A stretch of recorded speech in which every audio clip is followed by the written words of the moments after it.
কি ব্যাপার, কান্না করতেছো কেন? সাদ, সাদ, আমি ওকে ভুলতে পারছি না।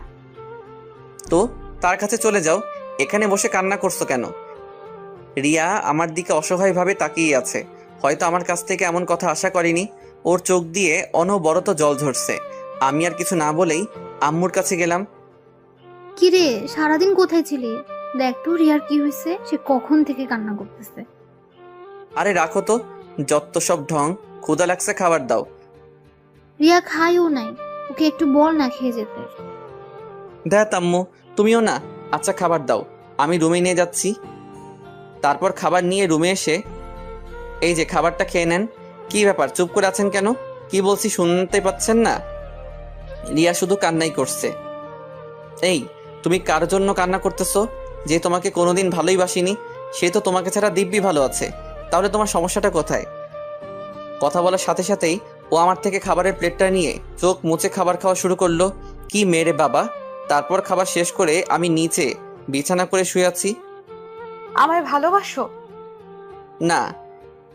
আমি জানি মিথ্যা বলতেছো, তুমি শুধু আমাকেই ভালোবাসো। দেখো, আমি মিথ্যা বলতেছি না, যা সত্যি তাই বলছি। হ্যাঁ, তবে একসময় বাসতাম, কিন্তু এখন না। কেন? আমি এখন তাহিয়াকে লাভ করি। এমনিতে একটা নাম বলে দিলাম আর কি। তাহিয়া? তাহিয়া আবার কি? তুমি মিথ্যা বলছো। না, এটাই সত্যি। আর আমি তাহিয়াকে কিছুদিন পরে বিয়ে করব। রিয়া আর কিছু বলল না, শুধু অসহায়ভাবে আমার দিকে তাকিয়ে আছে।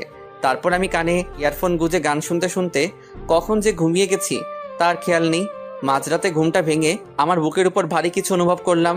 ডিম লাইটের আলোতে বুঝতে পারলাম এটা রিয়া। আমি ওকে ডাক দিলাম। দু একবার ডাক দেওয়ার পর রিয়া জেগে ওঠে। কি ব্যাপার, ডাকতেছো কেন? ডাকতেছি কেন মানে? এসব কি? আর তুমি নিচে কেন? রিয়া আমাকে শক্ত করে জড়িয়ে ধরে।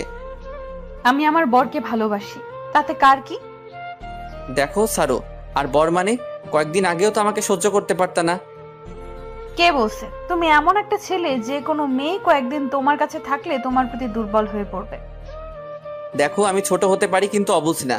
কই, এতদিন তো আমাকে ভালোই বাসতা না, আর এখন এত ভালোবাসা কোত্থেকে উতলাই উঠতেছে? প্লিজ, আগে যা হয়েছে তার জন্য আমাকে মাফ করে দাও। প্লিজ আমাকে মেনে নাও। দেখো, এটা সম্ভব না, কারণ আমি তাহিয়াকে কথা দিয়ে দিছি। আর আমি তোমার জন্য নিষ্পাপ একটা মেয়ের মন ভাঙতে পারবো না। আর কারো মন ভাঙলে কি পরিমাণ কষ্ট হয় সেটা তুমি ভালো করেই জানো। রিয়া আমার দিকে কিছুক্ষণ কেমনভাবে যেন তাকিয়ে থেকে বলল, ঠিক আছে, আমি আর তোমাকে বিরক্ত করব না। তুমি যাকে নিয়ে ভালো থাকতে পারো তাকে নিয়েই থাকো। কথাটা বলেই ও আমার কাছ থেকে উঠে চলে যেতে লাগলো। আর আমি খপ করে ওর হাতটা ধরে ফেললাম।